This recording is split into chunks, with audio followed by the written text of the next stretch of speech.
All of us are aware of the social problems that are out there, and we complain about them a lot. And we're all worried about the schools. We're all worried about our aging parents. We all share concern about social problems, and it's just natural to want to find solutions.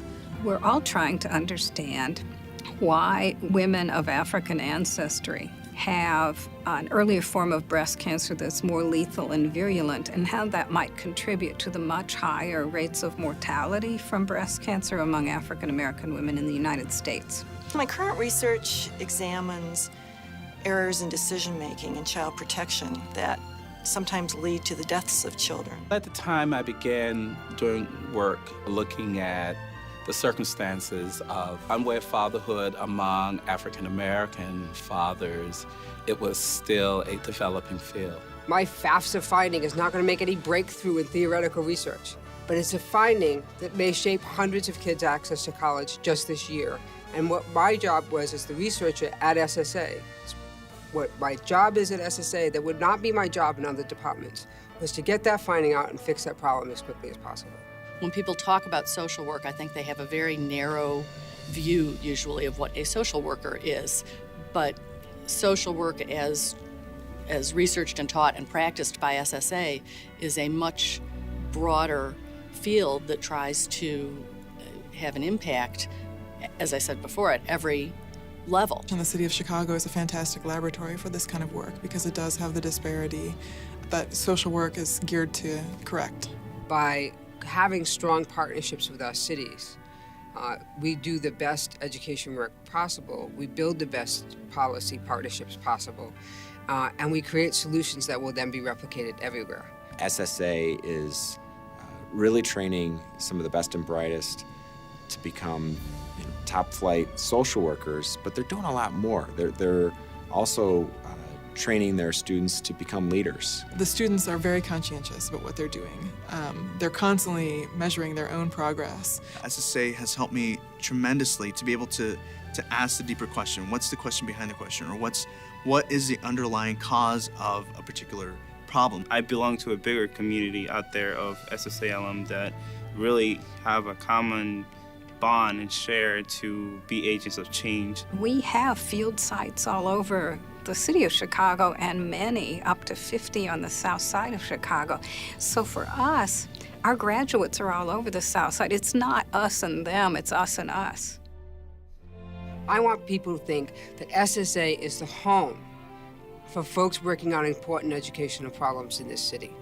We need a building that allows us to do that. We have the blessing of a wonderful Mies van der Rohe landmark building, and we have the curse of a wonderful Mies van der Rohe building. We're bursting at the seams as far as our building that houses these great faculty and students and programs.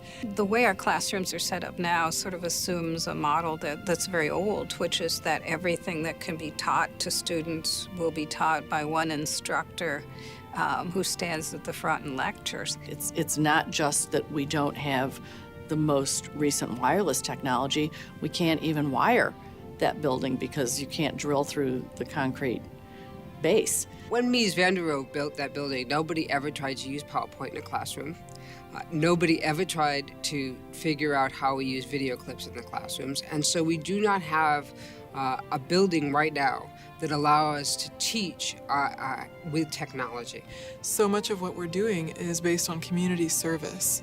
I think that the current facility kind of misses an opportunity to foster community between the students and to foster interaction between the students and the community in which the building is situated. There are many, many resources we're not tapping that would make the lives of everyone in this country better. You have to wonder, if they had a real state-of-the-art facility, what could they be doing? What sort of other collaborations could they be having if the space was working for them and not against them? So we have plans to put a research pavilion just to the west of our current building that will enable us to pull together all of these projects and individuals to create a kind of synergy that we haven't been able to take advantage of to date. If we're going to do cutting-edge education and people are going to come here to really be excited about the kind of environment they're in, they can't be constantly frustrated by the limits of our building. I think SSA has dedicated their whole existence, in my view, to combating the social ills in society, trying to make this city and every other city a better place. Giving to SSA means that you're working with faculty and students who are absolutely confronting the most egregious examples or the most extreme examples of the most important problems that are present here in the United States today. Between the work that's being done by professors in their research projects, the teaching and the real hands-on training opportunities that students are having, and then the impact of the work that graduates are having in every imaginable setting, there's no question that the partnership is really there between the people who support that work and the people who are doing that work. The power of philanthropy is the energy that can change the university. From the very beginning, you could think of the university as a series of philanthropic partnerships, and without those partnerships, we would not exist and we would not be able to continue to exist. As provost, I've become acutely aware of the demands on the university in terms of being able to support great ideas. Our research and our students are all about the cutting edge. I think what donorship brings is the ability to support that cutting edge. Social problems are not easily resolved. They're not resolved by a single discipline. They're not resolved by a single profession. Social change happens with individuals. It happens with people, with ideas. The people that are on the cutting edge of social work are not going to fit into any graduate school program. They're going to find SSA. And what we need to do is make sure that when they find us, that we have the scholarships and the resources and the commitment and the training that are going to create that future of social work.